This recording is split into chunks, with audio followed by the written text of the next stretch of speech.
బొగ్గు గనుల వేలం అంశంపై ట్విట్టర్ వేదికగా స్పందించారు BRS working president KTR. Telangana నేలపై సింగరేణి గొంతుకొస్తున్న వేళ డిప్యూటీ సీఎం భట్టీకి బాధ లేదు, కేంద్ర మంత్రి కిషన్ రెడ్డికి రంది లేదని సెటైలు వేశారు. తెలంగాణ ప్రజలపై ప్రేమ లేదు, సింగరేణి కార్మికులపై అభిమానం లేదని ఎద్దేవా చేశారు. ఇద్దరికీ పట్టలేనంత సంతోషం, మాటల్లో చెప్పలేనంత ఆనందం, చిరునవ్వులు చిందిస్తున్న ఈ చిత్రమే వీరి కుమ్మక్కు కుట్రలకు నిలువెత్తు నిదర్శనమని మండిపడ్డారు కేటీఆర్. వేలాది మంది కార్మికుల పట్టుకొట్టి 100 ఏళ్ల సంస్థ భవిష్యత్తును చీకట్లోకి నెట్టి పూల బొకేలతో నిస్సిగ్గుగా ఫోటోలకు ఫోజులా అంటూ ప్రశ్నించారు.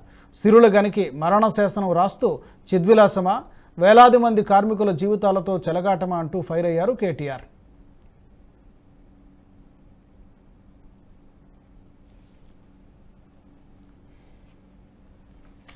మరోవైపు పార్టీ ఫిరాయింపులపై కూడా స్పందించారు కేటీఆర్.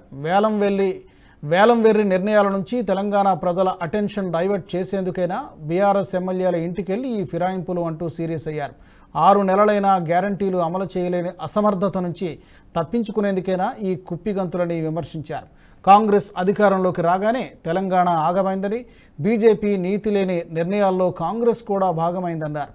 2 జాతీయ పార్టీలకు వేసిన ఓటు తెలంగాణ జాతి ప్రయోజనాలకే గొడ్డలు పెట్టన్నారు. సంక్షేమానికి పాతరేసి అభివృద్ధిని పాతాళానికి తొక్కేసి ఇద్దరూ ఆడుతున్న వికృత క్రీడ అని మండిపడ్డారు కేటీఆర్. 9 ఏళ్లు కంటికి రెప్పలా కాపాడిన తెలంగాణ సహజ సంపదను చెరబట్టినందుకు కాంగ్రెస్ బీజేపీలను చరిత్ర ఎప్పటికీ క్షమించదని ట్వీట్ చేశారు.